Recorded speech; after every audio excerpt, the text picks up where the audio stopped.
Este es el Frente Intercontinental del FMLN, canal oficial de la militancia en el exterior. Se levanta una nueva generación de valientes jóvenes militantes del FMLN, juntos a nuestra gloriosa vanguardia histórica y una nueva dirección que dará un mayor impulso y abrirá las sendas donde volveremos a caminar y retomar los cambios para nuestro pueblo. Enviamos un fraternal saludo a toda la militancia del FMLN en el exterior, así como a todo nuestro pueblo salvadoreño en general. ¡Comenzamos! Vámonos al tope. Muy buenas tardes, muy buenos días. Este es el Frente Intercontinental del FMLN. Como todas las veces, ¿verdad? Siempre tenemos un invitado especial. Y en esta ocasión, ¿verdad? Tendremos, pero antes que nada queremos decirle que este es un programa, ¿verdad? Que creado por el Frente Intercontinental que se llama Desafíos de la Coyuntura Actual, que es un programa producido por el colectivo digital de Europa del Frente Intercontinental del FMLN. Este es un programa informativo de debate donde pretendemos reflexionar sobre la coyuntura actual, tanto en la nación salvadoreña como regional y mundial, para que usted tenga un panorama amplio y pueda crear su propia opinión, ¿verdad? Con tal fin, tenemos este día, jueves 28 de noviembre, a un compañero muy conocido por muchos y odiado por unos pocos. Nos referimos al compañero Sigfrido Reyes, de Generales Conocidas, miembro del FMLN y actualmente un perseguido político del régimen salvadoreño, quien nos dará su opinión sobre los desafíos del pueblo salvadoreño ante la coyuntura actual. Mi nombre es Hugo García y junto con Ramón Flores estaremos dándole pues esta entrevista. Estaremos para ustedes con el compañero Sigfrido Reyes. ¿Qué tal, Sigfrido? Bienvenido a nuestro programa. Muy buen día desde la Ciudad de México. En Europa entiendo que ya es de noche, las 8 de la noche. Acá estamos al mediodía. Muy agradecido por darnos esta oportunidad de conversar para tocar temas que son de interés general y que despiertan bastante curiosidad sobre fenómenos políticos, geopolíticos que se están dando en el mundo en estos tiempos. Y pues agradezco que podamos tener este intercambio y responder a algunas inquietudes de quienes siguen este programa, felicitarlos también por mantener esta iniciativa de comunicación desde el colectivo de Europa, así como otros colectivos que entiendo participan en esta iniciativa para que la verdad siempre salga a la luz, para que todos podamos estar informados sobre las posiciones y los argumentos relativos a los temas de la política nacional y la política internacional. Así que con todo gusto, aquí estamos a la orden. Permítanme, parece que estuvimos. Ah, no, dale. Gracias. Gracias, sí. Y buenos días, buenas noches, buenas tardes en cualquier lugar que nos encuentren y nos ubiquen. Pues estamos aquí transmitiendo como siempre el Frente Intercontinental del FMLN, rompiendo el cerco mediático. Así como lo dijera el compañero Hugo, aquí nosotros en este conversatorio con el compañero Sigfrido Reyes, quien fuera pues presidente de la Asamblea Legislativa y por sus quehaceres políticos, por su trabajo arduo de cara pues a poder solucionar los problemas de las mayorías en El Salvador, en este caso la gente pobre, la más vulnerable.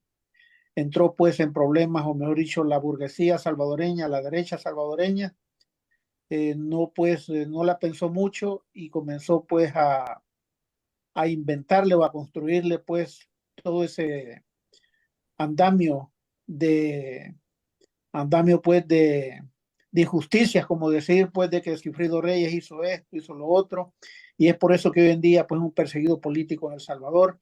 Así es que la pregunta que le hacemos hoy a Sigfrido Reyes, Sigfrido, ¿cómo se mira la situación hoy en día en El Salvador de cara pues al juicio que se te está siguiendo? Esto de cara pues a una entrevista que hiciera tu compañera de vida para los medios de comunicación en El Salvador sobre el veredicto que se va a dar mañana, día viernes. De cara a esto, pues, ¿cómo ves tú la situación por el momento? Bueno, primero quisiera explicar que este es uno de los varios juicios que la Fiscalía, Mm. totalmente politizada y subordinada a una conspiración política, ha montado contra mi persona y contra mi familia. Eh, Montaron este juicio que le llaman juicio civil, por instrucciones de la Corte Suprema de Justicia, que a través de un proceso sumamente amañado y viciado, decidieron enviarme a un juicio. Todos sabemos que los funcionarios públicos, los empleados públicos, tenemos que demostrar siempre probidad, honradez, honestidad en el manejo de los recursos públicos. Eso lo dice la Constitución, hay un artículo 240 que regula eso. Y señala que si un funcionario o empleado afecta las finanzas públicas, la hacienda pública, dice la Constitución, pues deberá restituir los recursos que de forma, llamémosle, ilegal, mala vida, pudo haber sustraído de la hacienda pública, de los fondos del Estado. Señala también de que se considerará un enriquecimiento ilícito cuando el aumento del patrimonio de un funcionario fuese notablemente superior a lo que pudo haber ganado en función de sus sueldos, sus bonos, sus aguinaldos, sus viáticos y cualquier otro ingreso lícito. En el caso de mi persona, quiero decirlo enfáticamente, yo nunca he afectado la hacienda pública porque nunca he tenido bajo mi responsabilidad manejo de fondos públicos. Nunca he sido tesorero, nunca he sido eh, eh, cajero, nunca he sido gerente financiero, nunca he manejado fondos. Eh, Nunca he tenido firma en ningún cheque. Entonces es un delito absurdo, es un delito imposible el que Sigfrido Reyes se haya enriquecido con fondos públicos de manera ilegal o mala vida. Jamás a lo largo de mi trayectoria política he manejado fondos del Estado. En la Asamblea Legislativa, quien maneja los fondos es un gerente financiero, es un tesorero, y todo lo hace bajo autorización de una junta directiva, no del presidente de la Asamblea Legislativa. No sé si eso queda claro. El ser presidente de la Asamblea Legislativa no te da ninguna atribución para tocar un solo dólar. Por lo mismo, la acusación es tremendamente falaz, infundada, es una acusación perversa.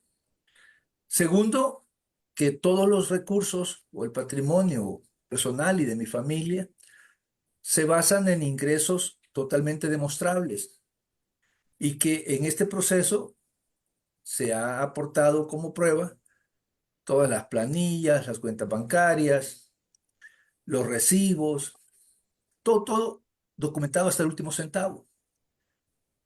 Y cualquier incremento al patrimonio de nuestro grupo familiar se debe justamente a ahorros, a inversiones, intereses por cuentas bancarias, alquileres de algún bien inmueble,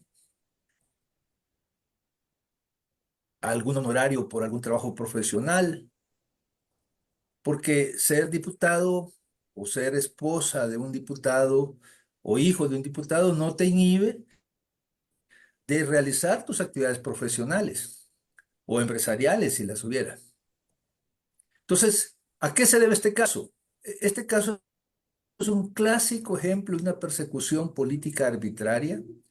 Todos sabemos que yo enfrenté con energía y con fuerza los atropellos a la Constitución, los atropellos a los derechos de las personas, que se generaban por 4 magistrados que fueron electos para constituir la Sala Constitucional allá por el año 2009, 2010, y que con estos magistrados, llámese Florentín Meléndez, Rodolfo González, Sidney Blanco, Belarmino Jaime, yo a lo largo de varios años, siendo diputado y presidente de la Asamblea, estuve totalmente en contra de esas decisiones violatorias de la Constitución. Estos tipos atropellaron la Constitución de mi país, de nuestro país. Quisieron usurpar las funciones de la Asamblea Legislativa. Quisieron usurpar las funciones del Poder Ejecutivo. Se constituyeron en el peor elemento desestabilizador para los gobiernos del FMLN, tanto de Funes como de Sánchez Serén. Y yo siempre estuve en la primera línea de cuestionar sus fallos, porque eran evidentemente fallos arbitrarios, inconstitucionales. Ellos, en nombre de la Constitución, violaron la Constitución cuantas veces quisieron. Destituyeron hasta su mismo presidente, el licenciado Salomón Padilla, porque lo consideraron una persona que por ser de izquierda, por haber trabajado en una alcaldía del FMLN, recuerdo que fue Soyapango, lo censuraron y dijeron, este hombre por ser de izquierda no tiene independencia. Lo cual equivale a decir que para tener independencia como juez hay que ser de derecha. Bueno, cometieron esta y muchas otras tropelías. Destituyeron fiscales, presidentes de la Corte de Cuentas, presidente del Tribunal Supremo Electoral, ministros. Intentaron paralizar el funcionamiento del gobierno, cerrando las fuentes de financiamiento. Se inventaron una excusa en una ocasión para anular una decisión de la Asamblea para autorizar 900 millones de dólares de una emisión de títulos valores al gobierno, bajo el pretexto de que en esa votación había participado una diputada suplente. ¿Se pueden ustedes imaginar semejante locura? Y todo eso yo lo critiqué y critiqué su corrupción moral y critiqué sus reuniones a puertas cerradas con exponentes de la ultraderecha de mi país, de nuestro país. Ellos decidieron tomar venganza. Y como es la Corte Suprema la que maneja todo este tema de la probidad de los funcionarios, por alguna razón así quedó en la ley.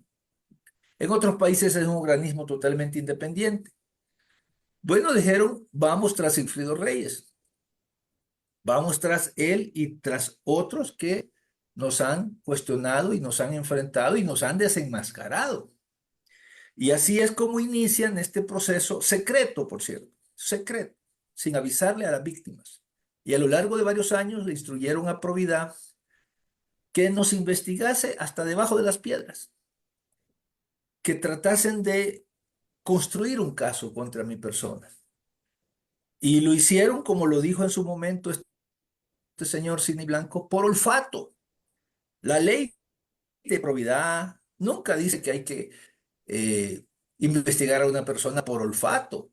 Se investiga si sus declaraciones tienen incoherencias, si su nivel de vida no se corresponde con los ingresos que ha tenido como funcionario. Pero ellos dijeron, no, esto es por olfato. ¿Y cuál era su olfato? El odio que le tenían a aquellos que los habíamos criticado. Construyen un caso, me llevan a la Corte Suprema, al Pleno de la Corte, para que la Corte establezca si procede un juicio. Y la misma sección de probidad les dice, no existen indicios de enriquecimiento ilícito en el caso de Sigfrido Reyes y su grupo familiar. Es un informe que lo presentan el 11 de mayo de 1919. Tenemos copia del informe. Rotundamente no hay indicios. Y para eso la sección de probidad le plantea a la Corte Plena que sea coherente, porque en casos inmediatamente anteriores a los que había al de Sigfrido Reyes, la Corte estuvo utilizando un mecanismo de análisis para determinar si había o no indicios de algún enriquecimiento ilícito de algún otro funcionario. Y ese mecanismo de análisis se lo aplicaron a Guillermo Gallegos, a la expresidenta Ana Vilma Escobar, al señor Nayib Bukele, a Belarmino Jaime, que fue presidente, a Tito Celada, que fue presidente del Consejo de la Judicatura, a otros diputados, a otros funcionarios, a jueces, a magistrados. Pero cuando llegó el caso de Sigfrido Reyes, dijeron, no vamos a aplicar nuestro método, no vamos a aplicar la lógica que le hemos aplicado a todos estos demás funcionarios. Con él vamos a hacer un trato distinto y discriminatorio. Y le obligaron al jefe de probidad a que cambiara su informe. Es decir, a que lo adulterara, a que lo falsificara y que le metiera elementos para hacer un caso y generar espuma, generar volumen, metiendo temas como, por ejemplo, los viáticos que en algún momento Sigfrido Reyes recibió por las distintas misiones al extranjero que cumplió a lo largo de 9 años, para que, bajo esa lógica perversa, los viáticos que la Junta Directiva me autorizaba, así como se los autorizaba a cualquier diputado, se consideraran ilegales. Imagínense ustedes que los viáticos se consideren ilegales, cuando esa misma corte, días atrás o semanas atrás, en otros casos, particularmente recuerdo el caso del señor Gallegos, había ratificado que los viáticos son parte del ingreso legal de un funcionario cuando se desplaza a cumplir misiones en el extranjero, porque es lógico. Tienes que viajar, tienes que pagar hotel, tienes que comer, tienes que pagar transporte. ¿Cómo es que van a ser ilegales los viáticos? Pero dijeron, es que los viáticos de Gallegos son legales, pero los de Sigfrido Reyes no son legales. Y en una misión en que yo iba, pónganle que yo fuera con 2, 3 diputados, 4 más a algún evento, entonces la Corte Suprema dice, los viáticos para todos los demás son legales, pero los de Sigfrido Reyes son ilegales. Imagínense qué absurdo, qué contradicción. Y eso que eran los jueces supremos del país, los más calificados supuestamente. Pero como tenían una instrucción política, tenían que enviar a juicio a Sigfrido Reyes. Y todos sabemos las presiones de las cuales estoy hablando. Se inventaron que Sigfrido Reyes, si había hecho una inversión en algún proyecto legal, cuando Sigfrido Reyes recibió los retornos de esa inversión, esos retornos eran ilegales. Cuando todo está totalmente documentado, se pagaron los impuestos, todo se declaró al fisco. Entonces, había una consigna a cualquier costo: enjuiciar a Sigfrido Reyes, la revancha, la venganza política. Y aunque no quisieron aplicar ese criterio que le habían aplicado a todos los anteriores para exonerarlos, yo no estoy diciendo si Gallegos, Vilma Escobar, Nayib Bukele y una quincena más de funcionarios se enriquecieron de manera ilícita, no lo estoy sosteniendo. Simplemente estoy sosteniendo que con ellos se aplicó un criterio y con Sigfrido Reyes se decidió no aplicarlo. Porque si lo aplicaban, nunca había razones para enviarlo a juicio. Y resulta que después del caso en que a mí me envían a juicio, vuelven y siguen aplicando el mismo criterio, el mismo mecanismo. Volvieron a hacer las cosas como se hacían. Esta es una violación gravísima a mis derechos humanos y particularmente mi derecho humano a la igualdad, porque no se puede tratar a un ciudadano de forma distinta a los demás para perjudicarlo. De hecho, yo he presentado una demanda en la Comisión Interamericana de Derechos Humanos porque este es un derecho protegido internacionalmente, no solo la Constitución de El Salvador, sino que es un derecho protegido internacionalmente. Violación al derecho a la igualdad y no discriminación. En todo esto yo estuve siempre pidiéndole a estos señores de la Corte que me dieran oportunidad de defenderme, que me explicaran de qué me acusaban. Nunca me dieron la oportunidad. De repente me mandan un informe como de 300 páginas, como con 200 observaciones y me dicen, tiene que responder en 10 días. Responder en 10 días. Cuando me estaban pidiendo documentos de actos o de transacciones de hacía 20 años. Y nosotros normalmente en nuestra vida cotidiana, pues nosotros no tenemos un contador que nos esté llevando cada compra al súper, cada compra de gasolina, de todo eso pedían facturas, se pueden ustedes imaginar. O sea, un plan deliberado para ponerme contra la pared y para tener motivaciones para ese juicio. En eso yo no oculto que hubo presiones muy fuertes, particularmente de una señora llamada Jan Manes, embajadora de Trump en El Salvador en esos años, y de otras personas que se sabe sus nombres. Así fue. Lo que se dio la semana, bueno, ante todo eso también nosotros, con mis abogados, pusimos un amparo en la Corte, en la misma Corte Suprema. Y ese amparo lo conocieron magistrados suplentes, porque los magistrados propietarios habían sido autores de ese atropello. ¿Qué dijeron los magistrados suplentes? Sigfrido Reyes tiene razón. Este juicio nunca debió haber comenzado. Y admitieron el amparo. Y estaban en proceso de resolverlo en definitiva. Bueno, admitieron el amparo y pararon ese proceso. Lo suspendieron, lo congelaron. Y estaban en proceso de resolver en definitiva cuando llegó el 1 de mayo. ¿Y qué pasó? 2021. Los destituyeron. Los destituyeron. Ustedes recordarán eso. Y los señores que nombraron para sustituirlos, a los meses dicen, ese amparo no procede. Ni siquiera explican por qué no procede. Simplemente por consigna, dicen, es que tenemos que acabar con Sigfrido Reyes, tenemos que llevarlo o a la cárcel o al descrédito, hay que seguirlo calumniando. Si le podemos quitar todo su patrimonio, qué bien. A él, a su familia.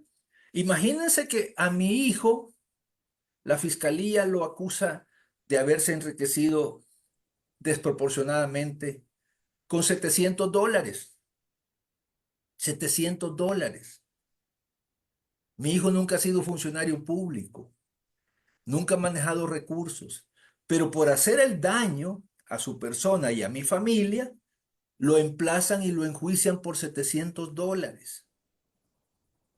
Porque en una transacción de una compraventa de un carro, su primer carrito que tuvo, se pagaron $9,000, pero en el registro de los vehículos, donde se hace la compraventa, en vez de ponerle 9,000, le pusieron 9,700.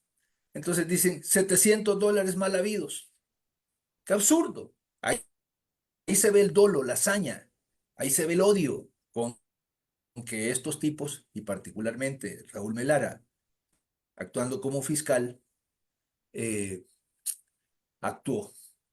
Bueno, se dieron las audiencias la semana pasada, quedó totalmente demostrado que nunca hubo enriquecimiento ilícito, quedó totalmente demostrado que nunca hubo incremento al patrimonio de la familia de manera ilegal o irregular, quedó totalmente probado que todos los ingresos de mi familia y míos en lo particular tienen un origen absolutamente legal, quedó totalmente demostrado que cualquier incremento a nuestro patrimonio, pues una familia ahorra, una familia busca cómo mejorar la vida de sus hijos.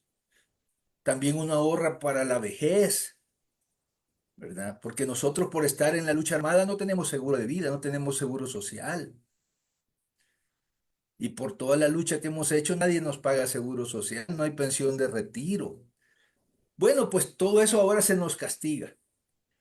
Y quedó tan mal la fiscalía la semana pasada en esas audiencias que llevaron un perito que supuestamente bajo juramento debió haber examinado toda la información y dar conclusiones. El perito lo que hizo fue repetir cada paso de la historia de la fiscalía, no hizo un peritaje. Se limitó a hacer copy-paste de la acusación de la fiscalía, sin analizar, sin sumar, sin restar, y prácticamente quedó evidenciado como una persona absolutamente desconfiable, no se le puede confiar, no es un perito, no es ni siquiera un profesional. Y todo eso quedó demostrado con documentos. Nosotros como perseguidos, como víctimas, también ofrecimos un peritaje. La fiscalía no tuvo valor de contradecir ese peritaje, ni en lo más mínimo, no hicieron ni una pregunta al peritaje de nuestro lado. Mañana, las juezas de esta Cámara, las magistradas, tienen que emitir un fallo.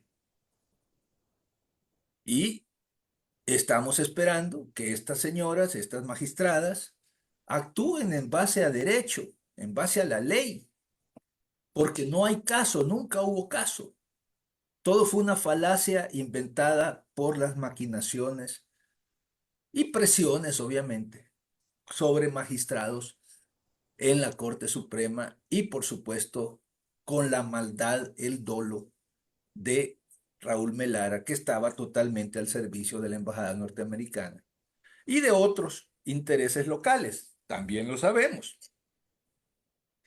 ¿Qué es lo que exigimos? Que se haga justicia, que prevalezca la verdad, que se ponga fin a esta persecución absurda.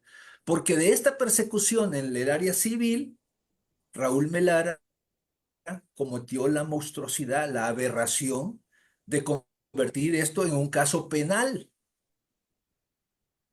que es lo que me llevó a mí a solicitar asilo político acá en México, porque me querían o preso o muerto, pero que desapareciera de la escena.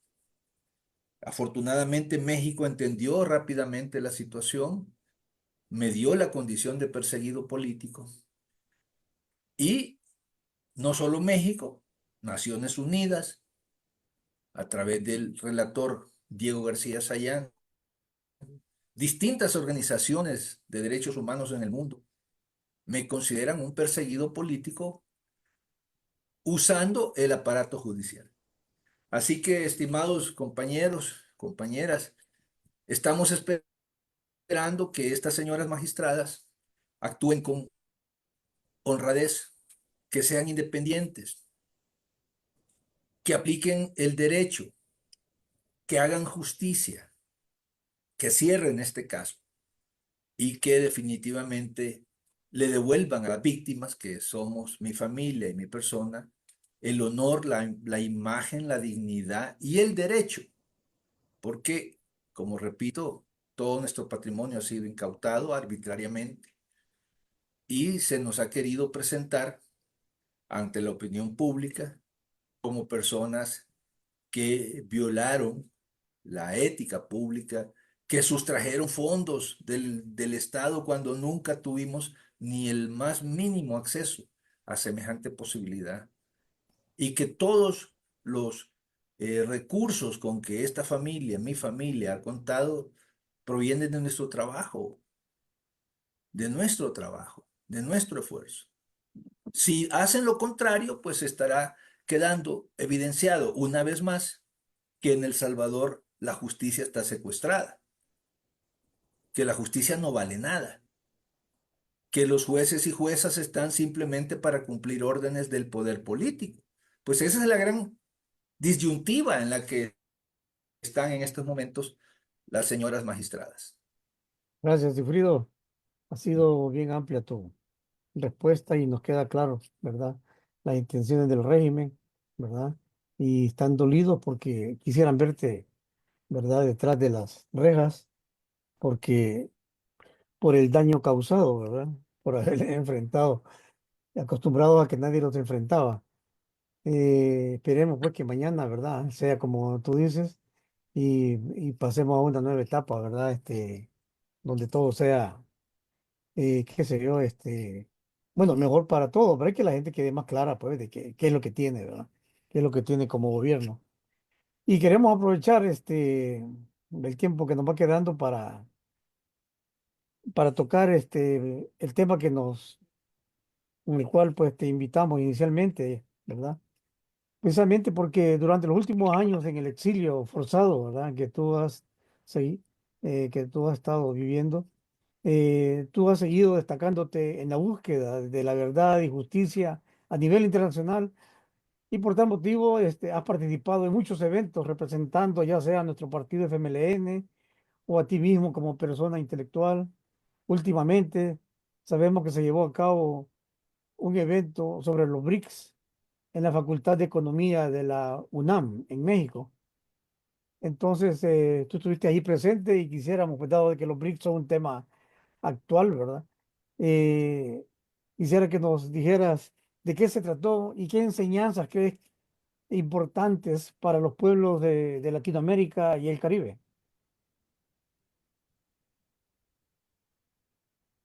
Sí, realmente, pues estás haciendo una pregunta sumamente importante, Hugo. Estamos en un momento en el mundo donde pues se están moviendo las placas tectónicas, como se dice. Estamos en un momento donde las viejas potencias, las potencias que han dominado los destinos de la humanidad, pues se ven ante una nueva realidad y es que están surgiendo otras potencias, están surgiendo otras fuerzas política, económica, militar, tecnológicamente fuertes. Y se está cerrando un capítulo, llamémoslo. Recordemos que cuando terminó la Guerra Fría, así llamada, cuando colapsa la Unión Soviética, cuando se desmantela el campo socialista, hace más o menos 35 años, pues quedó prácticamente un solo vencedor, entre comillas, con todo el poder y la hegemonía sobre los asuntos globales. Hablo ni más ni menos que de los Estados Unidos de América. Y en segunda fila, pues sus países más aliados en Europa Occidental, en Japón, Australia, Nueva Zelanda. Y resulta que a lo largo de de estos 30 años, 35 años, se ha hecho en el mundo la voluntad de los Estados Unidos en casi toda circunstancia. Impusieron su modelo neoliberal en prácticamente todo el mundo, impusieron las reglas del comercio internacional a través de la OMC, impusieron el dólar como la única moneda hegemónica, un poco, pero muy de lejos disputada por el euro, la libra esterlina, el yen. Las instituciones financieras como el Banco Mundial, el Fondo Monetario Internacional, pues se convirtieron en los principales brazos de estas potencias para someter a los estados a través de la deuda, reformas estructurales, como le llamaron, o ajuste estructural. Esto significó liquidar beneficios sociales para los ciudadanos, significó cortar recursos para la salud, para la educación. Eh, También impusieron a nivel global su manera de hacer cultura, ¿no? La llamada cultura de masas occidental no tuvo ninguna contención y de repente vimos en Moscú, en Beijing, aparecer decenas de restaurantes McDonald's, Starbucks, la música, la moda occidental.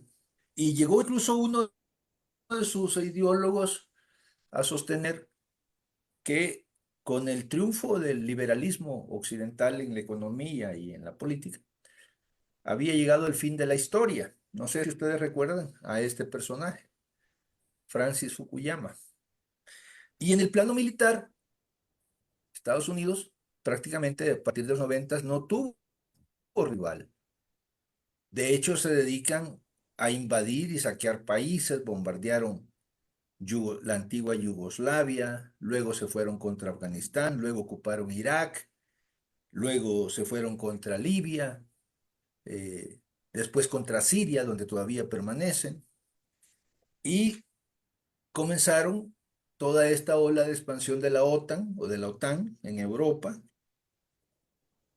Cuando terminó la Guerra Fría, la OTAN tenía 16 países miembros. Hoy día tiene 32 países miembros, o sea, duplicaron el número de países de la OTAN, a pesar de que le prometieron a Gorbachev, el líder soviético, que prácticamente llevó a su colapso a la Unión Soviética, que no iban a expandir la OTAN. En esas circunstancias, pues los países que estaban en una situación de sometimiento, de subordinación, como es el caso de Rusia, pues empiezan poco a poco a recuperarse. Rusia logró mantener, al menos logró mantener su poderío atómico, aunque como dice el presidente Putin, hubo un momento allá por los 90 de que hasta el arsenal nuclear de Rusia estuvo en manos de la CIA. China empieza a descollar como una potencia económica, con ritmos de crecimiento muy altos. La India viene detrás también con fuertes ritmos de crecimiento.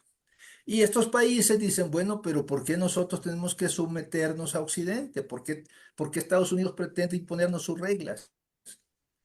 En lo financiero, en lo comercial, en lo tecnológico, en lo político.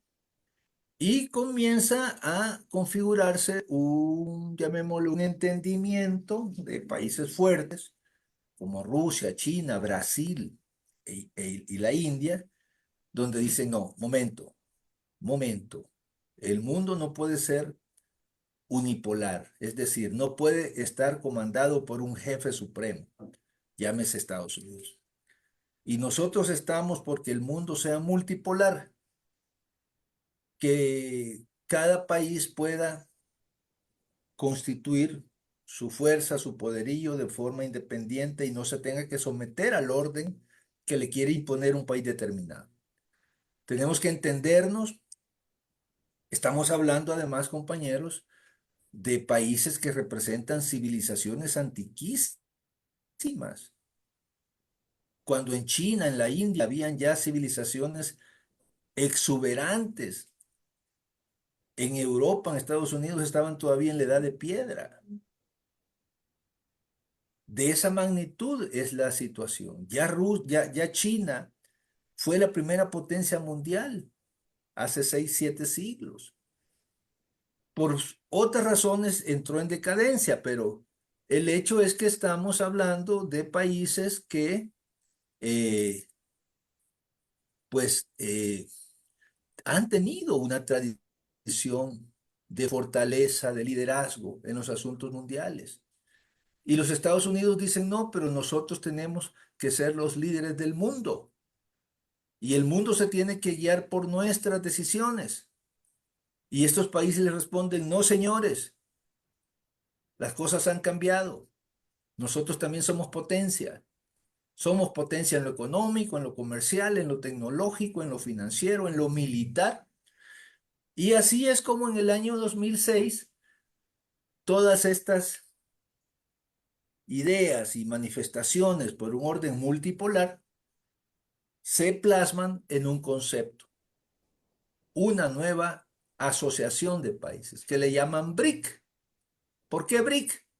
Por Brasil, la B, R de Rusia, I de India y C de China, representando al menos 3 continentes, Asia, Europa y Latinoamérica. Con el correr del tiempo, 5 años después, deciden ampliar esta iniciativa, porque se estaba dejando por fuera a un continente muy importante, África. Y en el 2011 entra Sudáfrica y pasó de ser BRIC a BRICS, con S.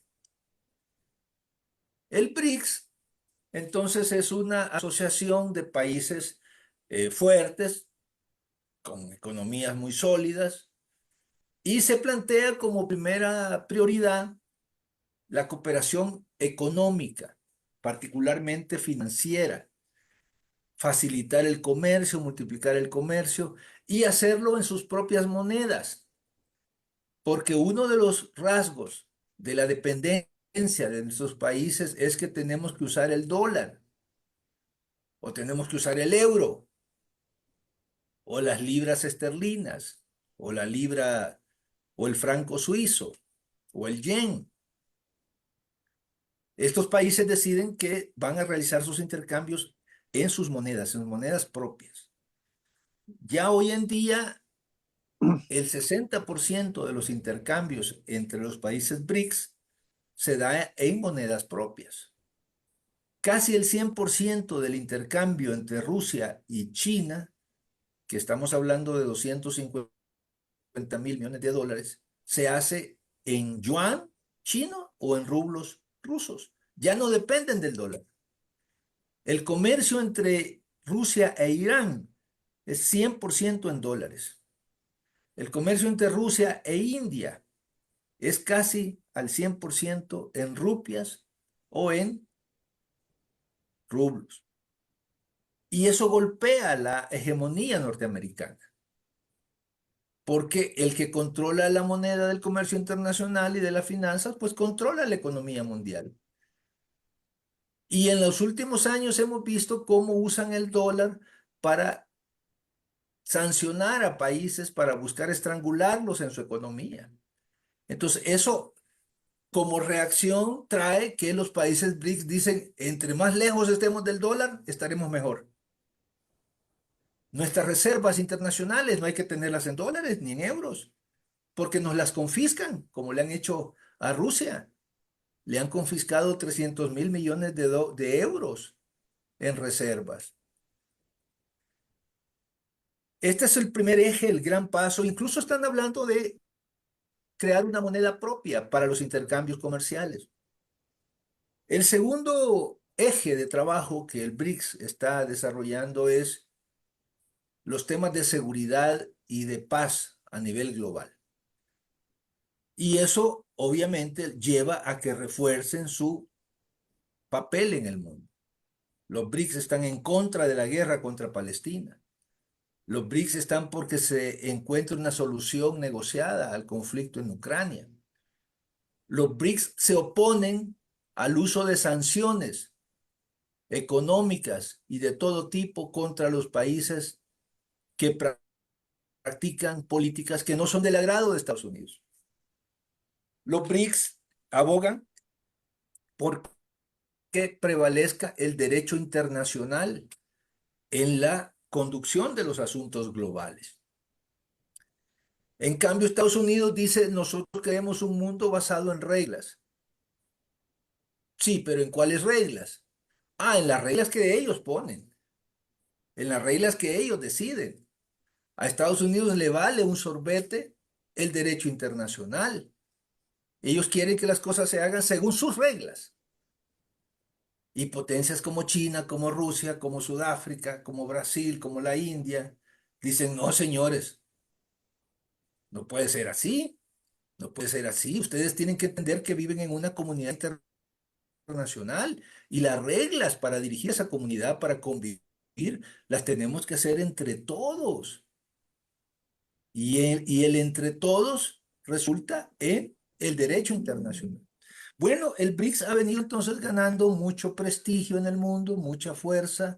El ejemplo que da el BRICS, por supuesto que no es del agrado de Washington, no es del agrado de Londres, no es del agrado de Bruselas, porque se está planteando al BRICS no le gusta llamarse bloque, pero es una iniciativa que le hace un contrapeso a las grandes potencias capitalistas. Y cuando nos vamos ya a los detalles, pues resulta que en los países BRICS vive el 45% de la población del mundo.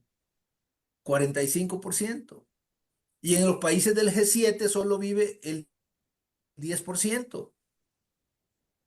Y la producción global de los países BRICS es el 37% de la producción mundial.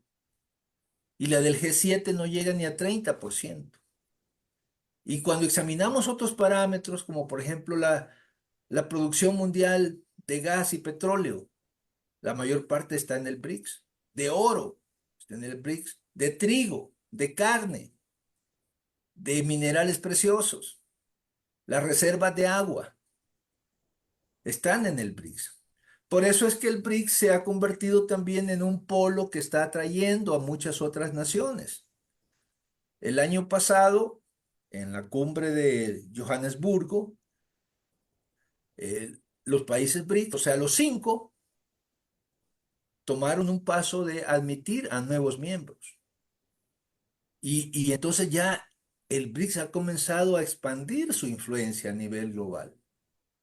Ingresó Egipto, bueno, se le invitó a Egipto, a Etiopía, a Arabia Saudita, a Emiratos Árabes, a Irán, y en el continente americano se le invitó a Argentina.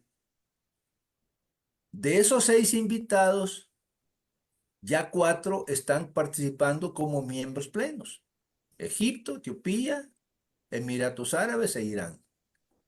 Arabia Saudita está en el proceso de adhesión. Solo hubo uno, un loco, un tonto, llamado Javier Milei, que dijo: yo no quiero entrar en el BRICS, rechazo la invitación. Yo estoy muy a gusto sometido a la política de Estados Unidos. Yo estoy muy a gusto apoyando a Israel. Yo estoy muy a gusto y quiero que Argentina siga siendo una especie de semicolonia de Estados Unidos y de Europa Occidental. Pues fue la decisión de Milei. Tremendo daño al pueblo argentino. Y en esta cumbre que acaba de haber en Kazán, Rusia, el BRICS dio un paso más, admitiendo bajo una nueva figura a otros estados. ¿Cuál es la figura? Se le llama estado socio. Ya no es el estado con, llamémosle, con todos los derechos, sino que es un estado socio, pero que es parte del club, llamémosle. Y hay como 30 países que estaban pidiendo la admisión. Pero actuando de manera gradual, los líderes del BRICS decidieron admitir por consenso a Bolivia, a Cuba, en nuestro hemisferio. En África admitieron a Uganda, a Nigeria, a Argelia, que es el país más grande territorialmente de África. Nigeria es el país más poblado de África, con más de 200 millones de personas. Y en Asia admitieron a Kazajstán, a Turquía. Ustedes que viven en Europa saben el rol de Turquía. Es una gran potencia económica, poblacional. Es miembro de la OTAN, Turquía. Es el único miembro de la OTAN que va a tener participación en el BRICS. Admitieron a Vietnam, una economía potente en el sudeste de Asia, con más de 100 millones de habitantes. Admitieron a Malasia y creo que a Uzbekistán. Entonces, como vemos, el espectro, la amplitud del BRICS está creciendo mucho y su influencia en los asuntos globales está también creciendo. Han creado ya un banco propio, el nuevo Banco del Desarrollo, que tiene su sede en Shanghái. La presidenta es Dilma Rousseff, quien fue presidenta de Brasil, depuesta por un golpe de Estado. El nuevo Banco de Desarrollo tiene un capital de 100.000 millones de dólares, de los cuales ya otorgó 32.000 millones en préstamos. Así que el mundo se está reconfigurando, esa sería mi conclusión. Se está reconfigurando, están apareciendo nuevas potencias, nuevos alineamientos, y ya los Estados Unidos y sus socios europeos más cercanos y sus socios del llamado Occidente colectivo ya no pueden pretender que la agenda internacional y la definición de las cosas se va a hacer atendiendo solamente a sus intereses. Hoy caminamos a un mundo multipolar, donde países como China, Rusia, India y los demás también exigen jugar un papel relevante. Perfecto, perfecto, Sufrido. Gracias, gracias. Estamos llegando a una parte, ¿verdad? La parte final. Sin embargo, no podemos irnos sin darle lectura, pues, a algunos que nuestros seguidores, ¿verdad? Que aquí han puesto sus comentarios. Por ejemplo, Hernán Hernández desde Suecia dice saludos al Frente Intercontinental del FMLN de Los Ángeles, California. Chendo Cruz, saludos camaradas desde Los Ángeles, California. José Rodríguez dice saludos compañeros desde Suecia. Bueno, nos saluda a nosotros. Dice Félix Ranchero, dice desde Canadá, ¿puede el honorable Sigfrido Reyes tomar el tema de la reactivación de la minería en El Salvador? Bueno, una pregunta. Bueno, viva el FMLN, la lucha continúa y ¿por qué será que la derecha nos tiene miedo? Bueno, quizás para cerrar con un broche de oro, ¿tenía algún comentario sobre esta pregunta?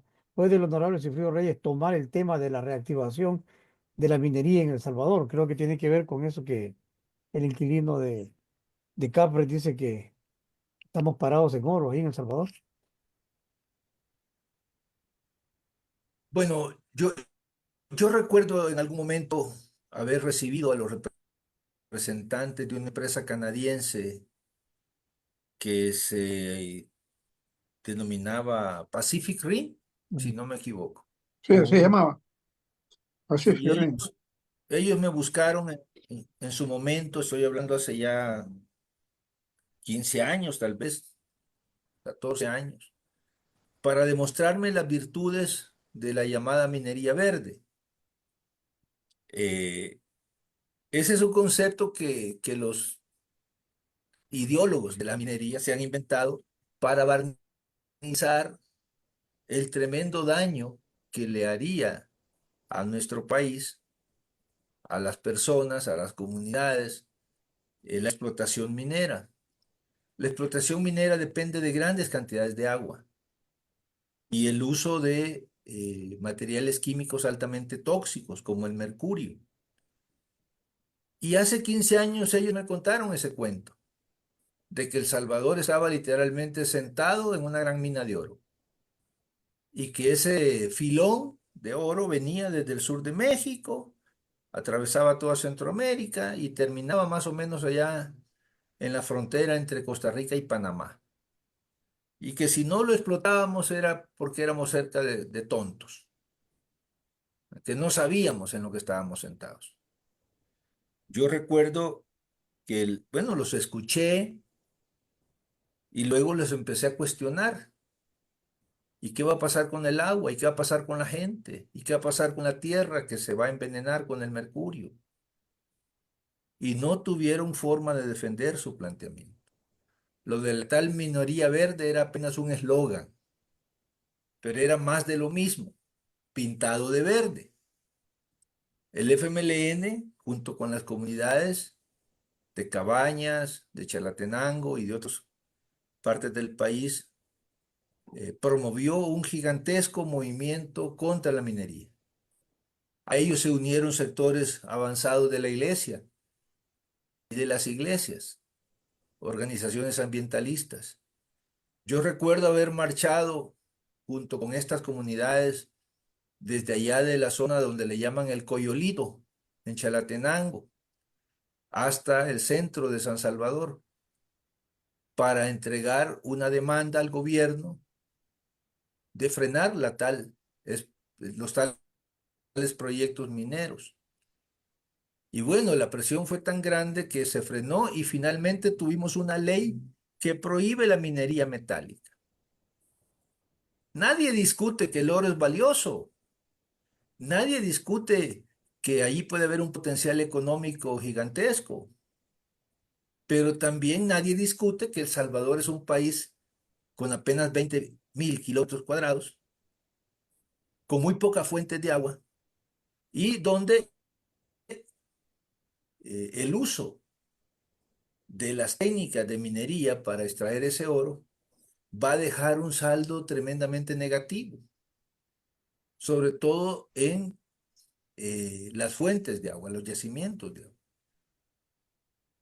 Acá en México hay mucha minería, oro, plata. Extensas zonas del país fueron entregadas a las empresas mineras, sobre todo canadienses y norteamericanas. Pero aquí la queja es que esas mineras no le dejan nada al país, nada. Ni siquiera pagan impuestos. Lo que le dejan al país, a México, es, como se diría, una miseria. Y dejan zonas altamente contaminadas, zonas que van a tener que pasar siglos para que vuelvan a tener vida. Pero México es un país enorme. Tal vez se puede dar ese lujo, ¿no? De decir, aquí vamos a dejar 10.000 hectáreas que descansen por 300 años. No es el caso de El Salvador. Así que yo definitivamente me pronuncio en contra de cualquier posibilidad de que se haga esa explotación minera en El Salvador, porque las consecuencias son devastadoras. Eso podría decir. Gracias, Elfrido. Bueno, así estamos escuchando pues en este entrevista, o mejor dicho, en este conversatorio con Sigfrido Reyes, quien fuera pues presidente de la Asamblea Legislativa en El Salvador, quien es perseguido político, residiendo en México. Muchas gracias, Sigfrido. ¿Algunas palabras de despedida para la audiencia? Bueno, mis palabras serían de que como familia estamos muy agradecidos porque durante toda esta persecución hemos recibido muchas expresiones de solidaridad. El colectivo de Suecia siempre fue de los primeros en pronunciarse, lo tengo muy presente. Cuando nadie quería pronunciarse, el colectivo del FMLN de Suecia fue de los primeros y ha tenido siempre esa moral y esa valentía y ese gesto de acompañar a los perseguidos políticos. Cuando incluso dirigentes del entonces FMLN se quedaban callados y habían otros que decían, bueno, que cada quien se defienda solo. Los colectivos de Suecia, de Australia, de California Norte, estuvieron siempre acompañándonos. Poco a poco la verdad se vino conociendo, hoy estamos ante un momento crucial, mañana vamos a conocer ese fallo. Como les repito, las señoras magistradas de la Cámara de lo Civil del centro, allá en El Salvador, tienen en sus manos la posibilidad de decirle al mundo, sí, en El Salvador todavía hay justicia.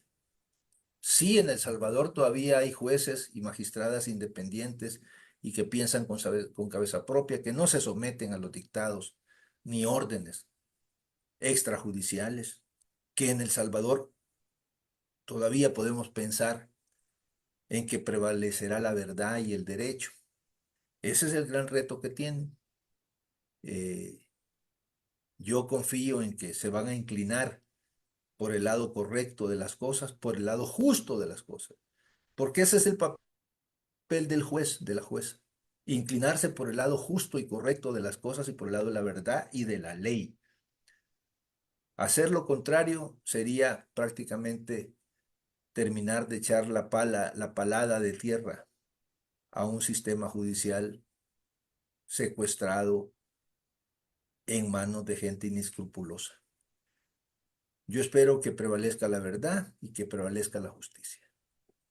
Gracias. Bueno, así es, pues nos vamos despidiendo. Recuerden que somos el Frente Intercontinental del FMLN en el exterior y nosotros aquí estamos rompiendo el cerco mediático. Así es que muchas gracias, Sigfrido, y hasta pronto. Agradecemos a nombre del Frente Intercontinental del FMLN y canal oficial de la militancia en el exterior, los que se conectaron para transmitir y a las personas que siguieron la transmisión en vivo, compartieron y comentaron.